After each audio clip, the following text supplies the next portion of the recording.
Livro Ouse Pedir Mais, capítulo 15. Vista-se de toda a armadura de Deus. Passos práticos para a fortaleza espiritual, parte 2. A armadura de Deus tem muitas partes importantes.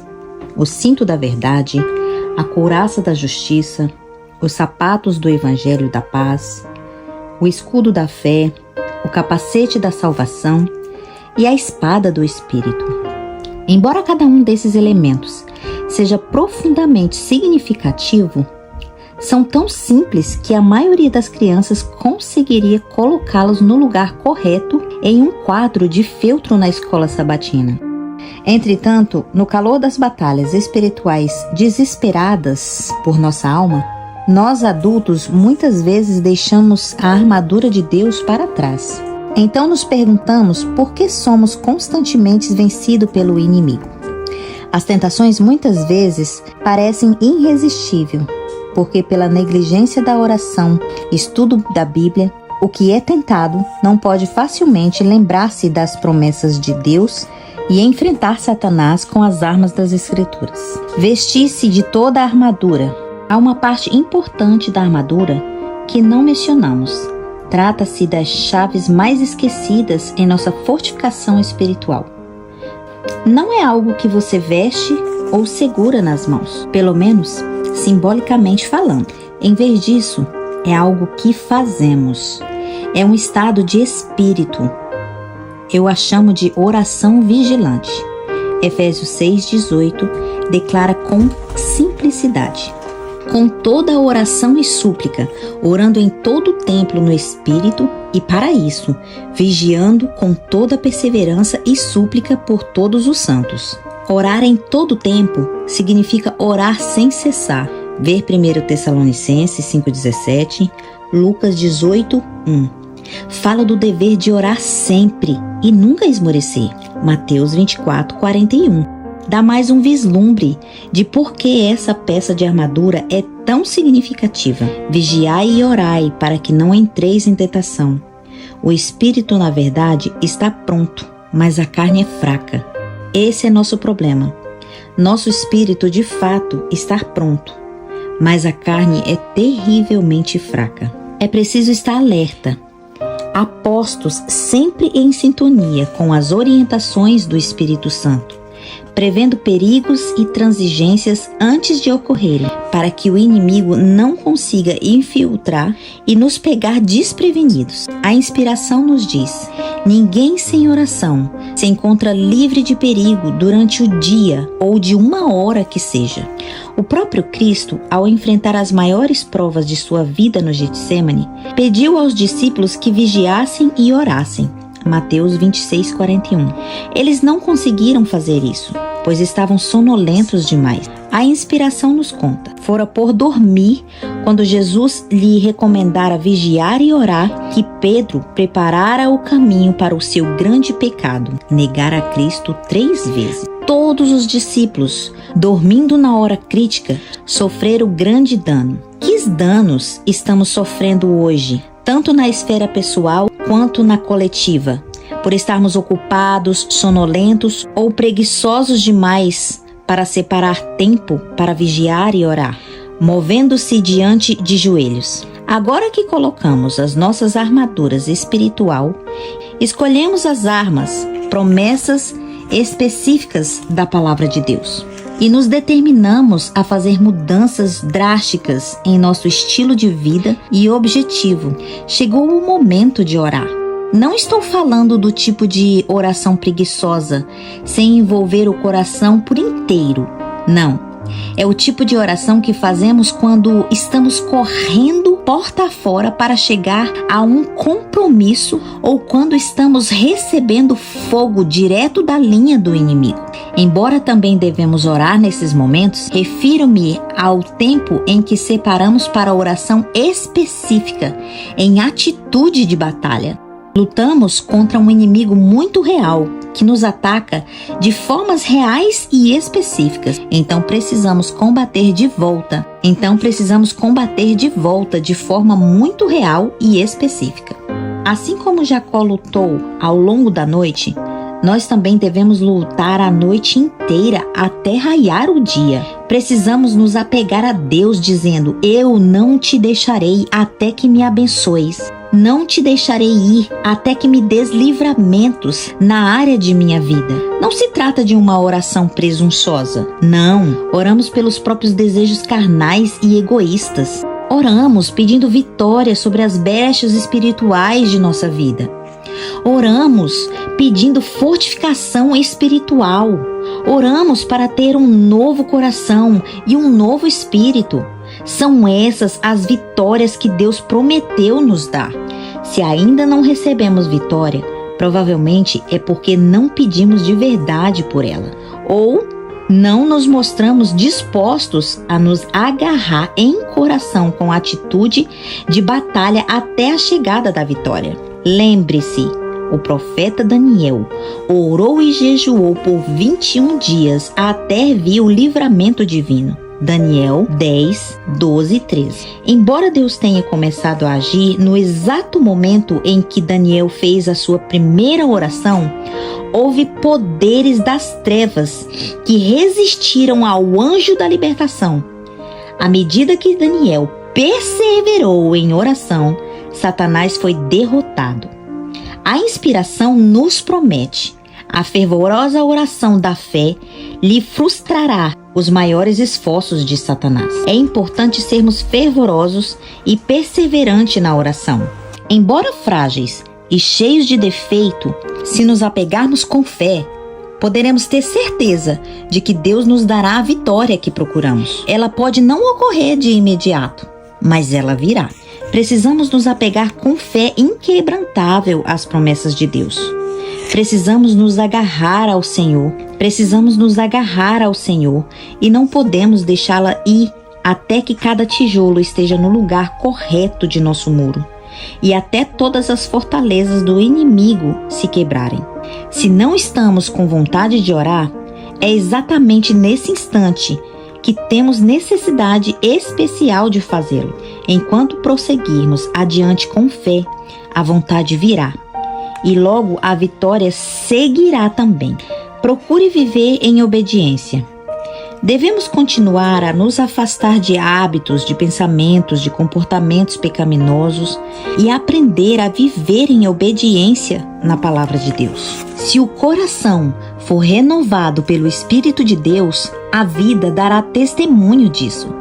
Apesar de nada podermos fazer para mudar o coração e entrar em harmonia com Deus, mesmo que não devamos absolutamente confiar em nós mesmos nem em nossas boas ações, a vida vai revelar-se a graça que Deus habita em nós. Uma mudança será percebida no caráter, nos hábitos e propósitos. Será claro e decisivo o contraste entre os que eram antes e os que são agora. Para cada um de nós, a obediência pode parecer diferente. Para mim, viver em obediência significa a escolha de não ter televisão, de colocar limites em meu acesso à internet e ao envolvimento de redes sociais. Em vez de deixar que elas me controlem, consumam parte tão grande do meu tempo na minha atenção, permito que Deus controle esses meios de comunicação. Isso pode parecer radical para algumas, mas se você parar para pensar que a proporção daquilo que encontramos na tela da TV e piscando nas manchetes online nos atrai para mais perto do Senhor, muito pouco. A maior parte viola os princípios das Escrituras. Vê Filipenses 4:8. Se você tiver dúvidas, quase tudo diz respeito a prazeres superficiais, mundanismos, fofocas, crimes, luxúria, adultério, tomar o nome de Deus em vão. Embora não concordemos pessoalmente com esses comportamentos, acabamos condescendendo com ele quando permitimos que entrem em nosso lar por meio de televisão, internet e vários filmes aos quais nós assistimos. A Bíblia tem um motivo para nos instruir a colocar nada de mal diante dos nossos olhos. Salmo 101:3. Quando assistimos esse tipo de coisa o tempo inteiro, enfraquecemos os nossos muros e a fortificação espiritual. A princípio, a obediência pode até parecer difícil e às vezes até extrema. Entretanto, quando nós entregamos diariamente a Deus e tomamos parte da bondade plena que Ele está esperando para derramar sobre nós, nem sentimos falta dessas diversões e atividades superficiais ou dos pecados que desfrutávamos no passado. Os presentes de Deus são muito superiores. Posso confirmar isso 1000 vezes, com toda certeza. É importante permanecer alerta e não deixar Satanás usar a obediência contra nós. Muitas vezes, quando algumas reformas começam a acontecer em nossa vida, o orgulho vem em seguida. Precisamos nos lembrar de que somos salvos não pelas justiças praticadas por nós, mas segundo a sua misericórdia. Tessalonicenses 3:5. Por causa disso, devemos pedir a Deus rotineiramente que sonde o nosso coração, Jeremias 17:10, e nos fortificar de que nenhuma forma de justiça própria ou outra transigência espiritual se infiltre e ganhe espaço. Ellen White escreveu: quando todos os males conhecidos são endireitados, podemos crer que Deus responderá às nossas súplicas. Nosso próprio mérito nunca ganhará o favor de Deus. É a dignidade de Jesus que nos salva. É seu sangue que nos purifica. Contudo, temos uma obra a fazer: cumprir as condições de aceitação. Não importa o que Deus peça para você fazer. Jogar fora os livros, revistas, músicas, DVD ou qualquer outra coisa que não honra a Deus. Ou ainda limpar os seus arquivos de e-mail, a memória de seu computador ou até a despensa de sua casa. Ou mesmo acertar coisas com algum colega do ministério quem você feriu. Faça isso ainda hoje sem adiar e não se contente com apenas jogar fora o que é ruim. Aprenda de forma ativa e persistente a substituir o mal por aquilo que é bom. Lute contra invasões inimigas. Não espere que o inimigo se acomode em silêncio enquanto você tira o território dele. Você declarou guerra. Ele não recuará sem lutar. Você precisa continuar vigiando e orando, pedindo a Deus que fortaleça para que você possa atacar com ousadia qualquer concessão que se infiltrar de volta em sua vida. Detestando até roupa contaminada pela carne. Judas 23. Odeio vespas, abelhas e qualquer coisa que tenha ferrão. Certo dia, uma vespa se infiltrou em meu quarto à meia-noite. Em minhas tentativas de dar fim à sua vida, acabei jogando-a em um buraquinho. Depois descobri que estava em um ar-condicionado, mas não tinha certeza de que ela tivesse ido embora. Então fiquei acordada por 2 horas durante a madrugada, vasculhando meu quarto em busca dessa vespa. Eu poderia muito bem ter desistido de procurá-lo e voltar para a cama, mas não conseguiria dormir, sabendo que o bicho estava em algum lugar no meu quarto. Mais tarde, a minha família riu quando contei a história da caça da vespa à meia-noite, mas creio que há uma ilustração espiritual profunda nessa experiência. E se atacássemos todo indício de pecado ou transigência que tenta entrar em nossa vida, assim como fui atrás da pequena vespa? E se depois de o inimigo ter encontrado um buraco na fortaleza espiritual, não descansássemos mais até descobrirmos essa brecha específica, orando obstinadamente até que o intruso não conseguisse mais acesso em nossa vida? Como seria a nossa vida hoje se fosse a nossa atitude em relação à preservação da integridade de nossos muros espirituais e fortificação? O problema é que nos tornamos complacentes em relação a essas pequenas brechas. Elas não parecem grandes coisas. Afinal, argumentamos olhando em volta para os nossos companheiros. As brechas deles são muito maiores que as minhas. Então eu não preciso ser tão duro comigo mesma. Mas nada é pequeno aos olhos de Deus. Satanás não se importa em como conseguirá a entrada, contando que tenha algum ponto de acesso. Há alguma semana, estava voltando para casa depois de palestrar em um evento no Canadá. Como atravessar a fronteira dos Estados Unidos não é complicado, nem pensei em empacotar um lanche para a viagem de retorno. Então, assim coloquei algumas laranjas e maçãs junto às nozes e biscoitos. Na expectativa de passar direto pelo oficial e pela alfândega, estava preenchendo o papel de entrada no país, quando de repente surgiu a pergunta na tela do computador: "Você está carregando algum tipo de fruta ou verdura?" Eu poderia ter mentido, mas minha consciência me acusaria. Então respondi que sim, na expectativa de que isso não atrasasse a minha chegada ao próximo voo. Quando cheguei à mesa do oficial no ponto de controle, ele franziu as sobrancelhas. "Ah, não podemos deixá-la entrar com essas frutas nos Estados Unidos. Você precisa encontrar os oficiais naquela sala lateral." No fim das contas, passei 45 minutos aguardando os oficiais na salinha em que iriam se encontrar comigo e quase perdi o avião de volta para casa. Tudo isso por 4 frutas inofensíveis. Quando pensei no assunto depois, as implicações espirituais eram tão gritantes, tudo parecia tão pequeno, tão insignificantes como alguns pecados que sou propensa a acariciar.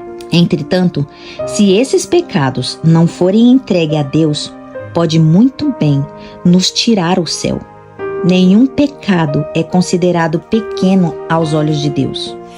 A inspiração declara: até mesmo um mau traço de caráter, um desejo pecaminoso cultivado, poderá neutralizar o poder do Evangelho. Podem ser comentários impacientes, olhos revirados, uma língua para fora, qualquer pequena coisa que fira a nossa consciência ou outro elemento pequeno e insignificante. Se permitirmos que uma brecha de caráter entre, outras se seguirão e Satanás usará cada uma delas contra Cristo. Todo ponto em que deixarmos de satisfazer a norma divina é uma porta aberta pela qual o inimigo pode entrar para nos tentar destruir. E todo fracasso ou derrota de nossa parte dá-lhe a ocasião de acusar a Cristo. O inimigo continuará a testar o nosso muro em busca de tijolos soltos, tentando obter acesso. Não há mais nada satisfatório do que saber que você entrou em conflito direto com o inimigo das trevas e prevaleceu. A vitória é possível em Cristo. Apenas continue se apegando a Ele até a vitória se cumprir. Se nos firmarmos sobre a palavra de Deus, não falharemos.